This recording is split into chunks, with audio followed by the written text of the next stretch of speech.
Clara Delgado, una viuda, encuentra a un guerrero apache herido, lastimado en la lucha contra cazadores de cabelleras, hombres sin alma ni piedad. El desierto de Nuevo México era un mar de silencio y calor, donde el sol reinaba como un tirano implacable. Las rocas, esculpidas por siglos de viento, se alzaban como centinelas de un mundo antiguo. Clara Delgado, una mujer de 38 años, con manos curtidas por el trabajo y ojos que guardaban historias no contadas, caminaba entre las dunas, tirando de una carreta chirriante. El sudor corría por su frente, mezclándose con el polvo que se adhería a su piel. Regresaba del arroyo seco, donde había buscado las últimas hierbas que aún crecían en sus orillas. Te pido que te suscribas al canal y dejes tu like para ayudarnos a continuar con las historias.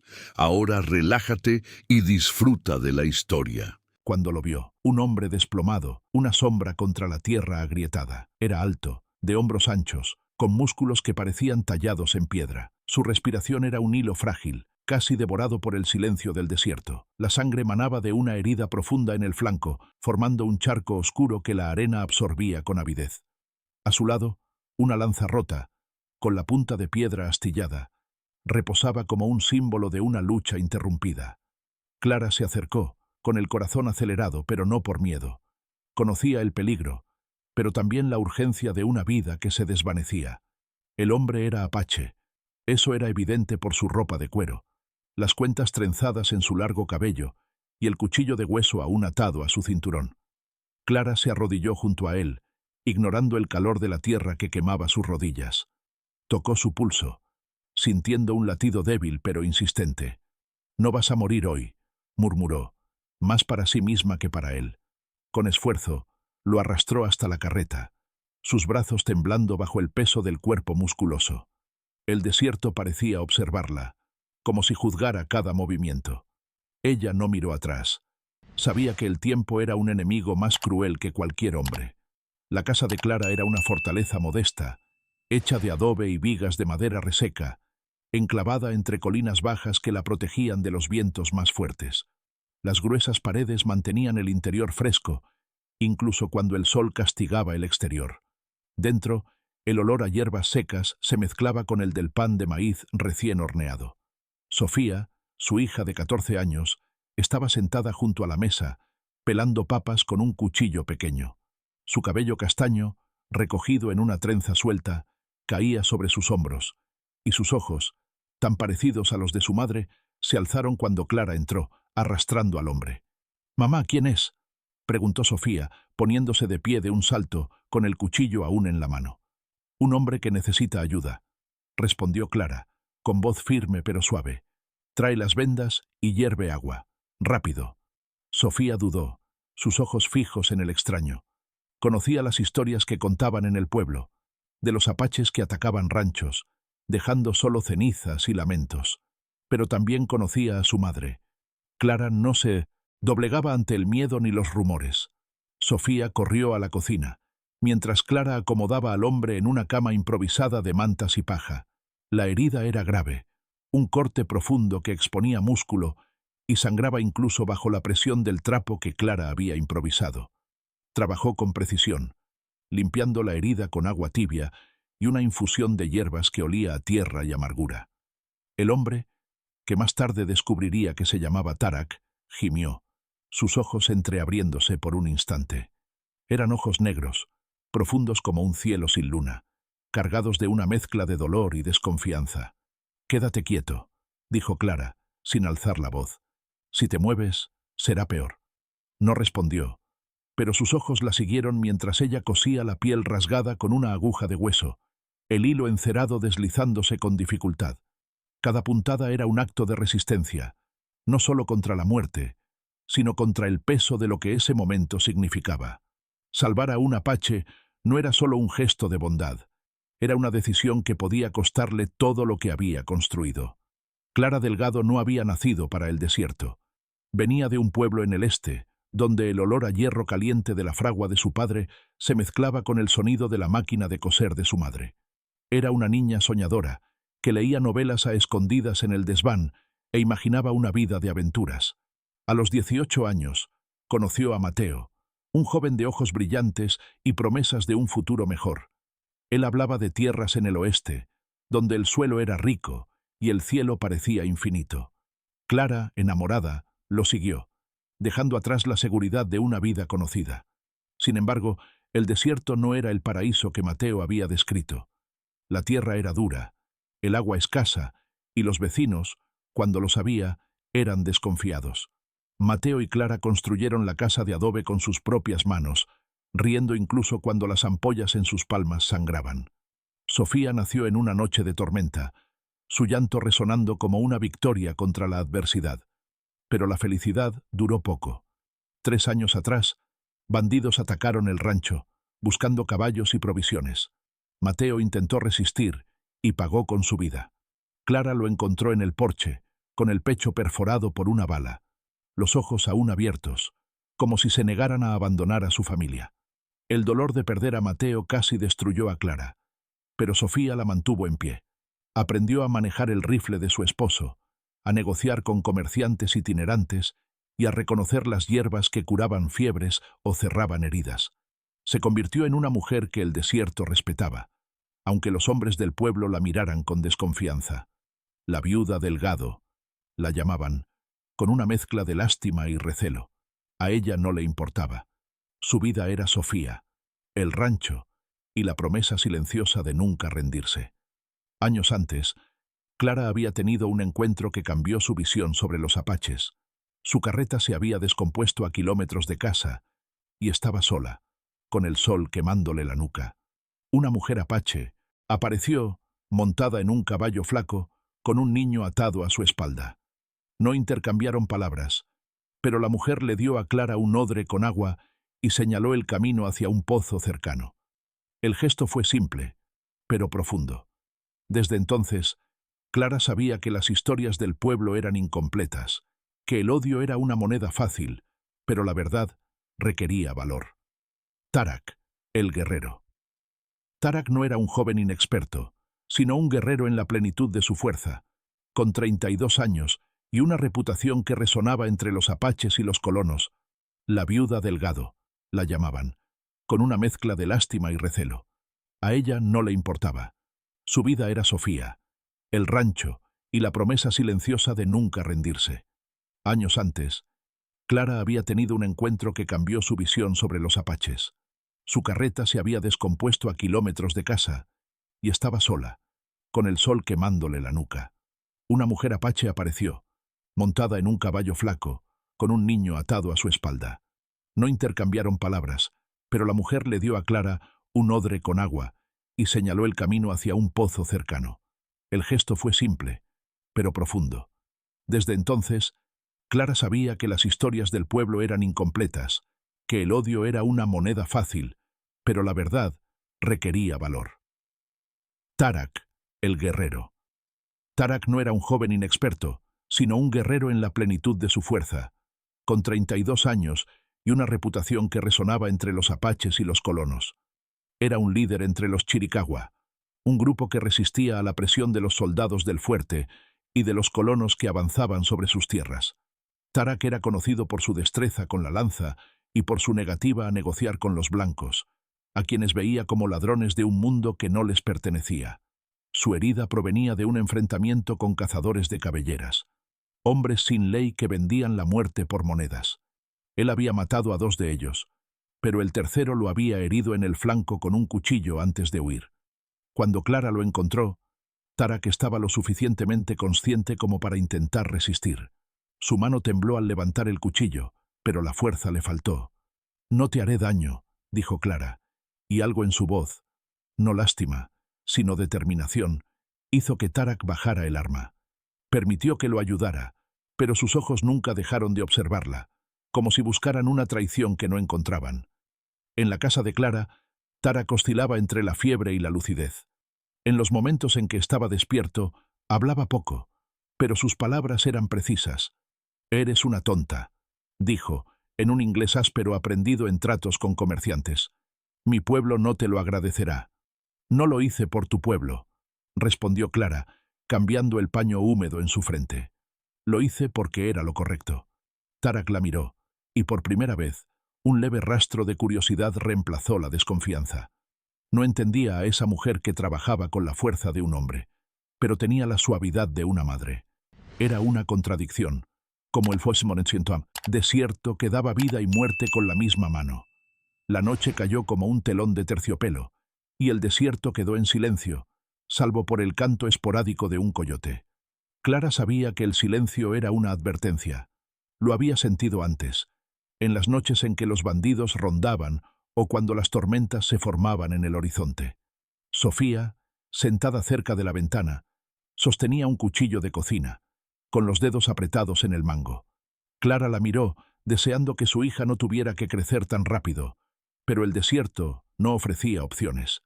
El sonido llegó primero como un rumor, luego como un trueno apagado, cascos contra la arena. Clara se puso de pie, limpiándose las manos en el delantal, y tomó el rifle apoyado en la pared. «Quédate aquí», le dijo a Sofía, quien asintió, con los ojos brillando de una mezcla de miedo y valentía. Afuera, bajo la fría luz de la luna, Clara vio las siluetas. Eran unos 35 guerreros apaches, montados en caballos flacos, sus lanzas reflejando el claro de luna como hojas de plata. Las pinturas de guerra en sus rostros, líneas rojas y negras, parecían latir con vida propia. En el centro, un hombre mayor, con el cabello gris trenzado y una cicatriz que cruzaba su ceja, levantó la mano. Era Kael, el líder del grupo de Tarak, un hombre cuya presencia era tan imponente como las montañas a lo lejos. «Tienes a uno de los nuestros», dijo Kael, su voz grave cortando el silencio como un cuchillo. No necesitaba gritar. Sus palabras llevaban el peso de una vida de batallas. Clara sostuvo el rifle, pero mantuvo el cañón apuntando al suelo. «Está vivo», respondió, sosteniendo la mirada de Kael. «Y está bajo mi techo». Un murmullo recorrió a los guerreros. Un joven, con cicatrices frescas en el pecho y una lanza levantada, dio un paso adelante. «¿Te atreves a tocar a un chiricahua? ¿Una blanca?» Su voz temblaba de ira, y Clara podía sentir el odio que cargaba, un odio forjado en pérdidas que ella solo podía imaginar. Kael levantó la mano, silenciando al joven. «Déjala hablar», dijo, con los ojos fijos en Clara, como si buscaran algo más allá de sus palabras. «Lo encontré casi muerto», dijo Clara, su voz firme aunque su corazón latía como un tambor. «Lo llevé a mi casa, limpié sus heridas y cosí su carne. Respira porque yo decidí no dejarlo morir. Si quieren pueden entrar y verlo, pero sepan que mientras esté aquí, nadie lo lastimará. Ni ustedes, ni nadie». El silencio que siguió fue denso, como el aire antes de una tormenta. Kael bajó de su caballo, sus movimientos lentos pero llenos de autoridad. Caminó hacia Clara, deteniéndose a pocos pasos. Sus ojos la estudiaron, como si intentaran descifrar un enigma. «¿Por qué?», preguntó, la palabra simple pero cargada de significado. Clara dudó, no por falta de respuesta, sino porque la verdad era un peso que ella misma aún cargaba. «Porque sé lo que es perder a alguien», dijo finalmente, «y porque no quiero ser el tipo de persona que da la espalda a la vida». Kael no, respondió de inmediato. Miró hacia la casa, a la luz tenue que escapaba por la ventana, y luego a los guerreros detrás de él. «Muéstramelo», dijo, su voz neutra, pero con un dejo de curiosidad. Clara guió a Kael al interior, donde Tarak yacía en la cama improvisada. El guerrero estaba pálido, pero su respiración era más regular ahora. La herida, aunque grave, había sido tratada con cuidado, las vendas limpias y firmes. Sofía, aún al lado de la cama, sostenía un paño húmedo, que usaba para limpiar el sudor de la frente de Tarak. Al ver a Kael, retrocedió, pero no soltó el paño, sus ojos brillando con una valentía que Clara reconoció como suya. Kael se arrodilló junto a Tarak, tocando su mano con una suavidad que contrastaba con su figura imponente. Murmuró algo en apache, palabras que sonaban como una oración, cargadas de emoción contenida. Luego se volvió hacia Clara. «¿Hiciste esto sola?», preguntó, su voz casi un susurro. «Con ayuda de mi hija», respondió Clara, señalando a Sofía, quien enderezó los hombros bajo la mirada del líder apache. Kael miró a la niña, que sostuvo su mirada con una determinación que sorprendió incluso a Clara. «Tienes una hija fuerte», dijo, y había respeto en su voz, como si reconociera algo de sí mismo en esa joven. «Ella aprendió de mí», dijo Clara, con una leve sonrisa. y del desierto. Kyle se puso de pie, observando la casa. No era un hogar rico, pero era limpio y funcional, con señales de una vida dura pero digna. Había una mesa de madera gastada, una estantería con pocos libros, un altar con una cruz de madera y una Biblia tan usada que las páginas estaban amarillentas. A un lado, una pluma de halcón, encontrada por Clara años atrás, reposaba como un talismán. Kyle tocó la pluma con la punta de los dedos, un gesto casi reverente. «No eres como los otros blancos», dijo, casi para sí mismo. «Tampoco tú eres como las historias que cuentan», respondió Clara, sin dudar. La llegada de los apaches no solo trajo tensión, sino también una pausa forzada en la rutina de Clara. Los guerreros montaron un campamento a unos cientos de metros de la casa, bajo la sombra de una colina rocosa. No eran invasores, pero tampoco invitados. Su presencia era una prueba, una vigilia para asegurar que Tarak sobreviviera, y que Clara no traicionara su confianza. En los días siguientes, Tarak comenzó a recuperarse, aunque lentamente. La fiebre cedió, y podía sentarse por unos minutos, apoyado en las almohadas que Sofía acomodaba con cuidado. Hablaba poco, pero sus ojos seguían a Clara mientras trabajaba, cambiando vendas, moliendo hierbas, cocinando sopa de maíz para los tres. Una tarde, mientras Clara barría el patio, Tarak apareció en la puerta, aún débil pero de pie, sosteniéndose en el marco. «¿Por qué haces esto?», preguntó, su voz ronca pero firme. «No me conoces. No le debes nada a mi pueblo». Clara se detuvo, limpiándose el sudor de la frente con el dorso de la mano. «No lo hice por tu pueblo», dijo, mirándolo a los ojos. «Lo hice por mí, porque no quiero ser el tipo de persona que deja morir a alguien por miedo u odio». Tarak la miró por un largo momento, como si intentara descifrar algo que no podía decirse. «Ya has matado antes», dijo, no como una acusación, sino como una constatación. Clara asintió, sin desviar la mirada. «Sí, cuando tuve que proteger a mi hija. ¿Y tú? ¿A cuántos has matado?». Tarak no respondió de inmediato. Sus ojos se volvieron hacia el horizonte, donde el desierto se extendía como un mar de secretos. «A muchos», dijo finalmente, «y cada uno de ellos me recuerda por qué sigo luchando». Clara no preguntó más. Lo entendía. El desierto no era solo tierra, era memoria, cicatriz, promesa. Ambos cargaban el peso de decisiones que no podían deshacer. La presencia de los apaches no pasó desapercibida. 2 días después de su llegada, un grupo de hombres del pueblo cercano, liderado por Caleb Holt, un ranchero conocido por su intolerancia, apareció en el rancho de Clara. Venían a caballo, armados con rifles y revólveres, sus rostros endurecidos por el sol y el odio. «Clara Delgado», llamó Caleb, sin desmontar. «Escuchamos que estás escondiendo apaches. ¿Es cierto?». Clara salió al porche, con el rifle a su lado, pero sin tocarlo. «No estoy escondiendo a nadie», dijo, con voz calma pero firme. «Un hombre herido está en mi casa y lo estoy cuidando. Eso es todo». Caleb escupió al suelo, entrecerrando los ojos. «Un apache, quieres decir. Estás traicionando a tu gente, mujer. ¿Sabes lo que ellos hacen con los nuestros?». «Sé lo que hombres como tú hacen», respondió Clara, sin retroceder. «Y sé que el odio no cura heridas ni trae de vuelta a nadie». Los hombres detrás de Caleb murmuraron, algunos apretando sus armas con más fuerza. Sofía apareció en la puerta, pero Clara levantó la mano, indicándole que se quedara adentro. Caleb rió, un sonido seco y sin humor. «Estás jugando con fuego, Clara. Si esos salvajes no te matan, nosotros podríamos decidir que no eres bienvenida aquí». Clara sostuvo su mirada.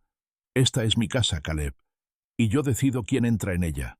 Si quieren pelea, tendrán que pasar por mí».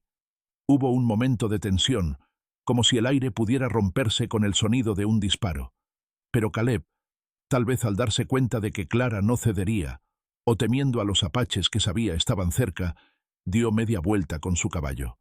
«Esto no ha terminado», dijo, antes de partir con sus hombres.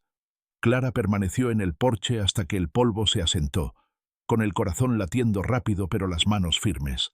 Sabía que Caleb no olvidaría, y que el pueblo ahora la veía como algo peor que una viuda excéntrica, una traidora. Con el paso de los días, la relación entre Clara y los apaches cambió. aunque lentamente. Kael visitaba la casa todas las mañanas, trayendo hierbas del desierto que ayudaban en la recuperación de Tarak. Él le enseñó a Clara a preparar una pasta de raíces que aliviaba el dolor, y ella, a cambio, ofreció pan de maíz y carne, seca. Era un intercambio silencioso, un acuerdo no dicho que desafiaba las líneas de odio trazadas por años de guerra. Sofía, que inicialmente temía a los guerreros, comenzó a observarlos desde lejos, fascinada por las historias que Kael contaba por las noches, alrededor de una fogata. Hablaba de un tiempo en que el desierto era libre, cuando los apaches corrían con los vientos y las estrellas eran sus guías. Sofía escuchaba, escondida detrás de una roca, hasta que Kael la notó, y con un gesto la invitó a acercarse. Clara, que observaba desde el porche, sintió un nudo en el pecho, pero dejó que su hija fuera. Sofía regresó horas después, con los ojos brillando, contando sobre las constelaciones que Kael le había mostrado. Una noche, Kael le dio a Clara un amuleto de piedra, grabado con símbolos apaches. «Para tu hija», dijo, «para que recuerde que la fuerza no solo viene de las armas». Clara aceptó el regalo, sintiendo el peso de la piedra en su mano. Colgó el amuleto en el cuello de Sofía, quien sonrió, una sonrisa que Clara no veía desde la muerte de Mateo. «Gracias, mamá», dijo Sofía, tocando la piedra con reverencia. Mientras Tarak se recuperaba, comenzó a compartir fragmentos de su historia. Había crecido en las montañas, aprendiendo a cazar y luchar con su abuelo, un chamán respetado entre los Chiricahua. Su madre murió joven, y su padre fue asesinado por soldados cuando Tarak tenía 15 años. Desde entonces, juró proteger a su pueblo, aunque eso significara vivir con sangre en las manos. «Vi mi aldea arder», dijo una noche, mientras Clara cambiaba sus vendas. Mujeres, niños, ancianos. Los soldados no hicieron distinción. Desde entonces, no confío en los blancos. Clara escuchó en silencio, sus manos trabajando con cuidado. «Yo perdí a mi esposo por hombres que tampoco hacían distinción», dijo. «No eran apaches, pero podrían haberlo sido. El odio no elige bando, Tarak. Solo destruye». Tarak la miró, y por primera vez, Clara vio algo más que desconfianza en sus ojos. Era reconocimiento, no de un enemigo, sino de alguien que también conocía el dolor. 2 semanas después de la llegada de los apaches, Tarak estaba lo suficientemente fuerte como para caminar sin ayuda. Los guerreros comenzaron a preparar su partida, desmontando el campamento con la misma precisión con que luchaban. Clara sabía que su partida traería alivio, pero también una extraña melancolía. El desierto volvería a ser solo ella, Sofía, y la lucha diaria por la supervivencia. En la víspera de la partida, Caleb Holt regresó, esta vez con más hombres y una mirada que prometía violencia. Rodearon la casa al amanecer, sus voces resonando como truenos. «Entrega a los apaches, Clara», gritó Caleb, «o quemaremos todo». Clara salió al porche, con el rifle en la mano, pero antes de que pudiera responder, Kael y sus guerreros surgieron de las colinas, sus lanzas brillando al sol naciente. El enfrentamiento parecía inevitable, un choque de mundos que dejaría solo sangre en la arena. Pero entonces, Tarak, aún cojeando, apareció junto a Clara. Levantó la mano, no en amenaza, sino en comando. «Para», dijo, su voz cargada con la autoridad de un líder. Miró a Kael, luego a Caleb. «No habrá muerte aquí hoy». Caleb rió, pero había nerviosismo en su voz. «¿Crees que puedes darme órdenes, salvaje?» Tarak no le respondió. En cambio, se volvió hacia Clara. «Tú salvaste mi vida», dijo en voz baja. «Y ahora, yo salvo la tuya». Caminó hacia Kael, hablando en apache. Clara no entendió las palabras, pero vio cómo la tensión en los hombros de Kael se relajaba. El líder apache asintió, y los guerreros bajaron sus lanzas. Tarak entonces se volvió hacia Caleb. «Váyanse», dijo en inglés, «o el desierto nos tragará a todos». Hubo un momento de silencio, y luego Caleb, tal vez al darse cuenta de que estaba en desventaja, retrocedió.